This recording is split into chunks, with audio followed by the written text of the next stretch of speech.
It's time for Around the Ozarks News, brought to you by the Springfield Greene County Park Board, Thompson Sales, Kitchen Lane USA, Advanced Car Care Center, and Smouse Brothers Foundation Repair. Here are your hosts, Ethan and Sarah Foreheads.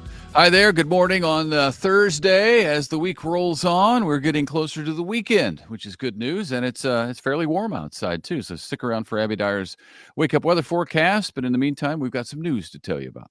All right. Springfield's City Council will once again consider using eminent domain to take over the Hotel of Terror property on North Main Avenue. Negotiations have failed after years of back and forth with the owner there, Sterling Mathis.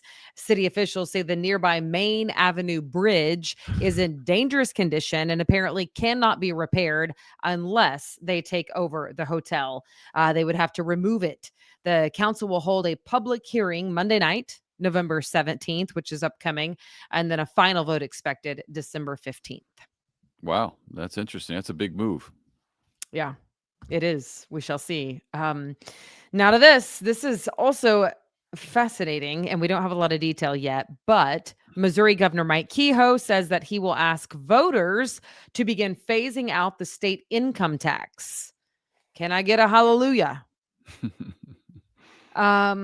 Next year, as early as next year, 2026. Governor Kehoe apparently told the St. Louis Post-Dispatch that he will unveil details soon, calling it a way to let Missourians keep more of their money. The state's 4.7% income tax makes up about 63% of our general revenue. His team says they are still finalizing how lost revenue would be replaced.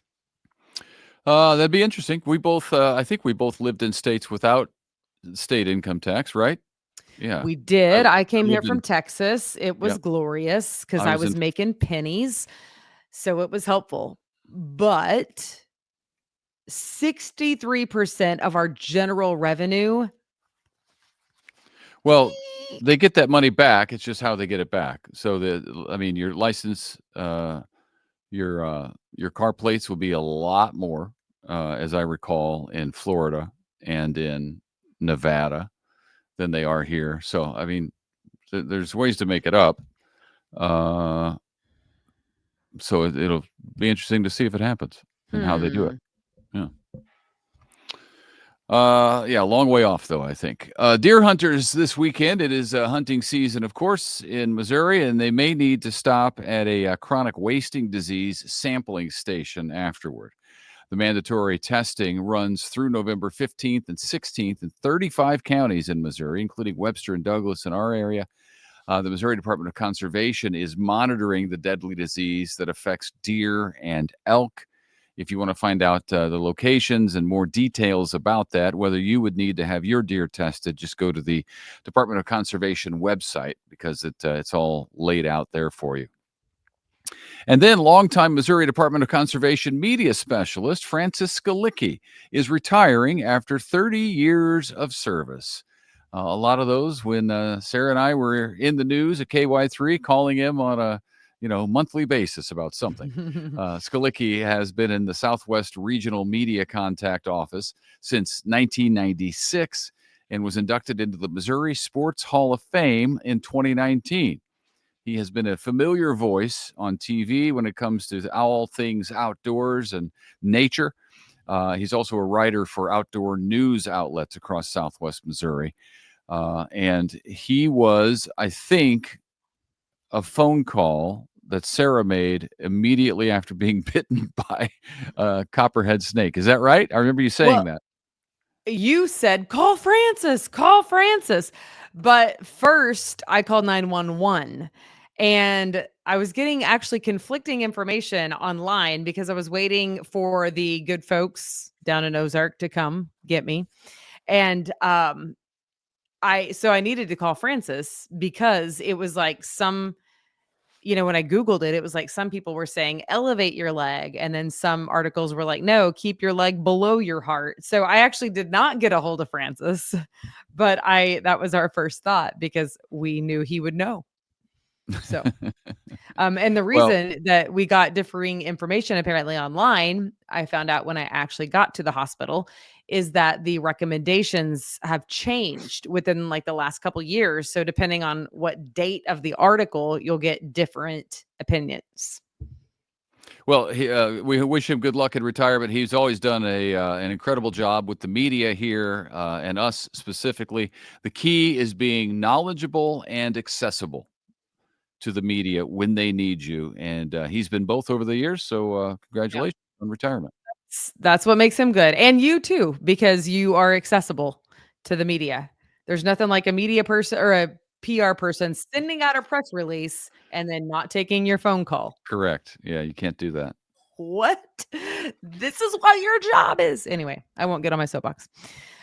This is kind of fun. Springfield Comedy Club. They are trying to rebuild some trust because there was a little bit of controversy surrounding the Blue Room comedy shop or show. Well, Bark Entertainment, the new owner, which we told you about last week, announced that it is going to donate $25,000 worth of free tickets to fans who lost money on canceled shows. The club will honor old tickets and open with comedian Matt McCusker December 12th, and Chris Kattan from Saturday Night Live is booked for January 2nd and 3rd. Yeah, I think everybody remembers Chris Kattan. I don't know the other guy, but Chris Kattan is when you're on SNL, people know you. Yeah. It's interesting though. I mean, $25,000 in free tickets as a goodwill gesture, that's a lot of money for a new business. Well, when it wasn't their mess. Right. Especially, I mean, they're not cleaning up their own mess. They're cleaning up another mess. I mean, it's in their best interest in the long run to do something like that to extend goodwill. But yeah, that's a lot of money. Yeah. A new behavioral health facility is opening just outside Marshfield. Velocity Health Group is a 34-acre residential center for adolescent boys who are dealing with mental and behavioral issues. The program runs 4 to 6 months and focuses on family-centered therapy. Expansion plans are already underway to double capacity next year. Good for them. That's a big need. So I'm glad they're meeting it. A Springfield craft thrift store, Aero Creative Reuse. That's what it's called. Aero Creative Reuse is now open again, but in a bigger location on Tampa Street in Springfield after closing back in August. That nonprofit resale shop keeps craft materials out of landfills and offers low-cost supplies to artists of various sorts. It's open Thursday through Sunday, 10 a.m. to 4 p.m. So the craft store is back open. Okay. And the Missouri Department of Agriculture is encouraging Christmas shoppers to buy local this year in Missouri. Missouri-grown gift boxes feature state-made products and are now on sale. But supplies are limited, so if you're interested, check it out now. The program promotes hundreds of farmers and makers all across the state of Missouri. Details available at MissouriGrownUSA.com. MissouriGrownUSA.com. Target, if you like to shop at Target, speaking of Christmas shopping, they have a new policy that you might notice. Their employees are going to start smiling at you and greeting you at the door and saying hello. They're calling it the 10-4 policy. It requires workers to smile and greet customers who are within 10 feet, and they have to engage them directly in conversation if they are within 4 feet. Wow. The company says the goal is to make shopping more personal and welcoming. I love that so much. I love that employers, number one, recognize that that's missing at stores everywhere, just in society, it's missing.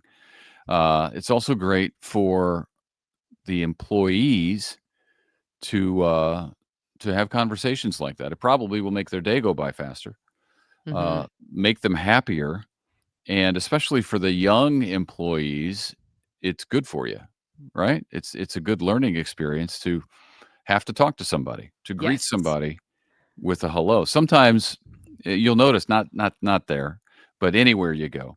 You walk up to the cash register with something and they don't even look at you or say hello.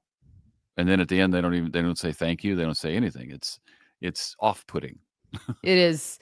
It's interesting. feel like we notice it. You and I notice it. Maybe that's because we try to make it a point to make eye contact. But when they don't say, like, can I take your order? Like, they just stand there. Right. I do a standoff with them. And I make know them say Ethan it. does a standoff. I was not going to throw you under the bus, but Ethan is like, are you going to ask me if you can take my order? Like, because he's trying to teach them, hey, I'm the customer. You're the worker. I Greet also me like we would greet you if you were came into our shop. I You know? also make kids who come to my door on Halloween say trick or treat and thank you. Yeah. That's the two things. It's not hard. Because apparently their parents are not teaching them that. This year, a lot of the parents were with the kids at our door. Oh, at They the were with actual the door, kids. not standing on the street? Yeah. Okay. So All right. Hey, as the Wizard of Oz is enjoying, I don't know if you noticed this in your feed and stuff. I follow the Sphere out in Las Vegas, so I certainly notice it. And I watched the CBS Sunday Morning story about it. It's incredible. You should check it out. But the Wizard of Oz is enjoying a bit of a resurgence with the reimagined movie Bigger and Better, showing on the massive screen at the Sphere in Las Vegas. And now some rare pieces of memorabilia from the film are up for auction. The highlight is the Wicked Witch's iconic black hat that was worn by the actress Margaret Hamilton, along with 2 pairs of ruby slippers worn in rehearsals. Now, these aren't the ruby slippers that were famously stolen a while back, but they are some of the ruby slippers that Dorothy wore. Also, a book signed by Judy Garland. So bidding will take place December 9th and 10th. It'll be online and in person. I think it's down in Texas, but at any rate, you can do it online or check it out. Get yourself some ruby slippers if that's what you need. And a lot of stuff going on this weekend. Here's a few things. The Ozark Mountain Daredevils are taking their final bow in a 3-night concert series tonight, tomorrow night, and Saturday night at Juanita K. Hammonds Hall. The band will perform with the Springfield Symphony, which is super cool, and will feature local musicians as well, celebrating more than 50 years of music. Tickets range from $49 to $125 to see the Ozark Mountain Daredevils. all right. Now to this, looking for some Christmas gift ideas, the Ozark Community Center is going to be hosting 2 days of crafts tomorrow and Saturday. So head out to Ozark for that at the community center. Admission is free, and organizers say there is something for everyone. You can find the details on the Ozark Community Center's Facebook page. And then finally, this Wicked, the movie, or the movie matinee, I should say. The Springfield Greene County Library is hosting a movie matinee of Wicked this Saturday, starting at 1 o'clock. PG rated, by the way. The backstory, of course, is the Witches of Oz and is open to all ages. Okay. That was like a Broadway musical for a long time. So. It was. The origin stories. Those are popular these days, origin stories. All right. That's all we got. And there's lots more happening all over the Ozarks. Check it out at aroundtheozarks.com. Click on events and you'll see our events page there. And it can tell you all the things in town this weekend. Indeed. All right. We'll see you back here tomorrow morning. Yep. Have a great day.